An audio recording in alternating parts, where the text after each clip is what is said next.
Welcome back, guys. So today I'm taking a look at my 5 favorite modules in my current setup as of 2021.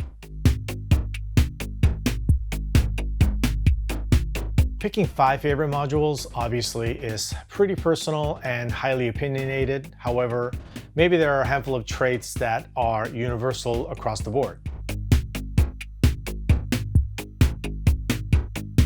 All right, so what are those traits am I looking for? Well, first of all, how does it sound? Seems obvious, but more importantly, how well does it modify or magnify other modules? So things like CV control, but not just blind CV controls, but intelligent CV controls, inputs and outputs. So that way, again, that it plays really well with other modules in this ecosystem that I'm building. Secondly, I look for the build quality. Because it's hardware, I think it's important that it's well made. It doesn't mean I'm looking for things that are fancy or frivolous, but I do appreciate great knob design, for example, or buttons, or things like the faceplate being robust so that it doesn't get too much wear and tear. But obviously some are minor, but some are more important to me. Thirdly, obviously, is it great value? Is it good bang for buck? I think there's no such thing as money is no object. I think money is always an object, and so you always want to be mindful of sort of that price to performance ratio. Ultimately, it's as simple as, would I ever buy this again if I didn't own it, or if it was a rental, would I want to purchase it?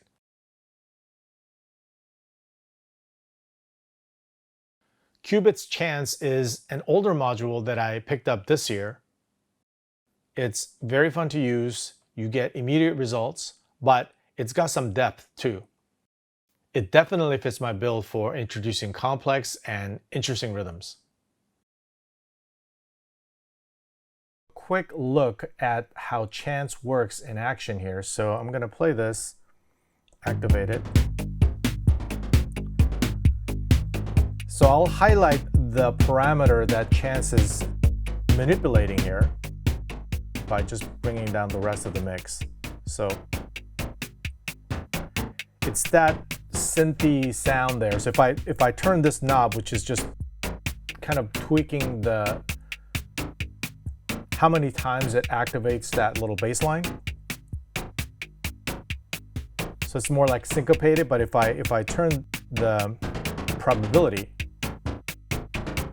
it starts to be a little more complex. It starts to get more interesting. It starts to fire off all these 16th notes.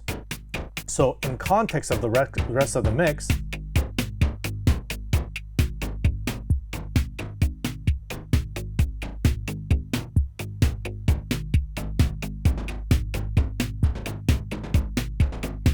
so you can either modulate this with an LFO or just kind of perform it, and you can make really interesting rhythmic structures that's pretty randomized and pretty interesting very quickly. And so that's like one tiny aspect of what Chance can do, which is just absolutely fun and immediately increases interesting and complex rhythmic structure without having to do a whole lot.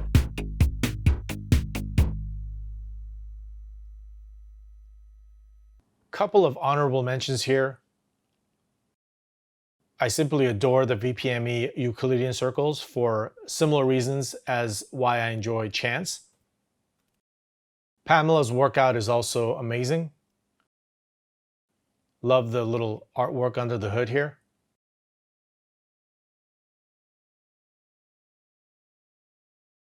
I'm a huge fan of Befaco modules in general for their build quality and their hardware industrial design. The stereo mixer by Befaco seems a bit mundane, but in my workflow, I really do have a need for a stereo mixer, especially because of the host of granular and delay modules that I own. There's something about Befaco modules and the build quality that inspires confidence. The way the knobs are just so solid, it just makes you have that much more trust in that the module performs the way you intended it, and that's huge. 1010 Music's BITBOX, I was definitely a bit wary about because I didn't want to repeat the workflow that was in the box that I was trying to get away from.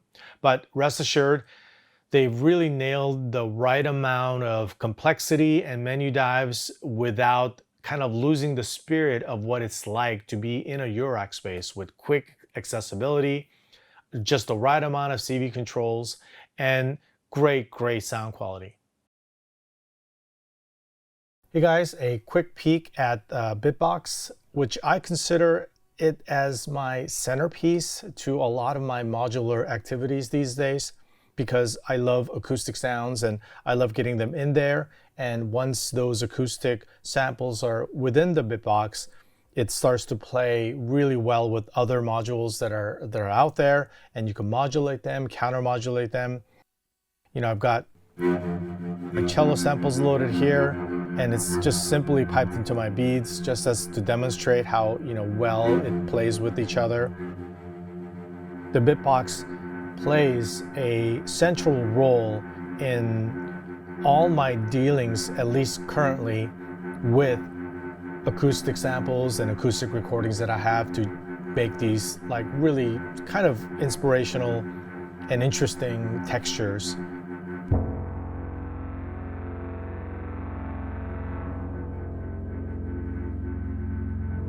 I'll link the video to BITBOX in my section below, and you can check out sort of some of the things you can do with the BITBOX. A lot of really interesting things. Again, it's not as intimidating as I first thought. Being able to even just record things on the fly. The menus are really easily well thought out. Just a joy to use. A couple of honorable mentions here. INSTRUO'S ARBHAR is just a fantastic granular synthesizer for the modern Eurorack system. Also, Qubit's Nebula, a solid, great sounding sampler, tape looper, granular synthesizer. So the Batumi Quad LFO is one of those amazing values, have so much features built into this tiny little 10U space. I feel like I've just barely scratched the surface as to what this can do. Just a great modulation source for all your LFO needs, really.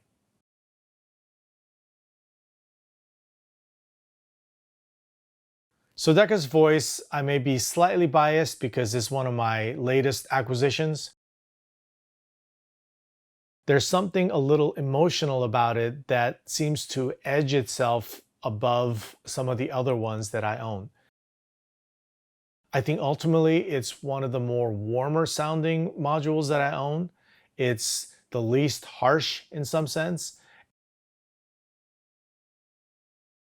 All right, so I've got DECKARD'S Voice all dialed in and patched in right now. I've got this completely dry so you guys can really hear what it sounds like with no delay, no bells and whistles.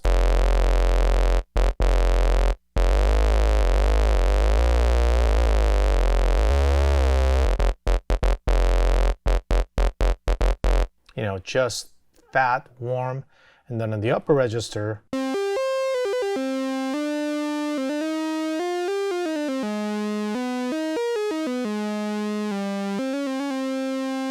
usually I'm playing around with the speed of the LFO and the pulse width. You know, gives it that a little extra something. But, you know, with delay, this thing just, you know, kills it, right?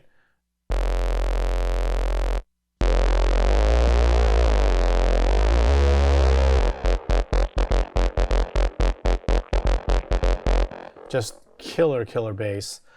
So yeah, you know, DECKARD'S Voice, just, I mean, there's so many great sound sources out there, but it seems like DECKARD'S Voice has something extra that brings it to like the upper echelon of something that you just kind of emotionally get attracted to, as opposed to some of the other ones are fantastic, and they're all great in their own way. It's just that, you know, DECKARD'S Voice has something very interesting and special. So yeah, DECKARD'S Voice.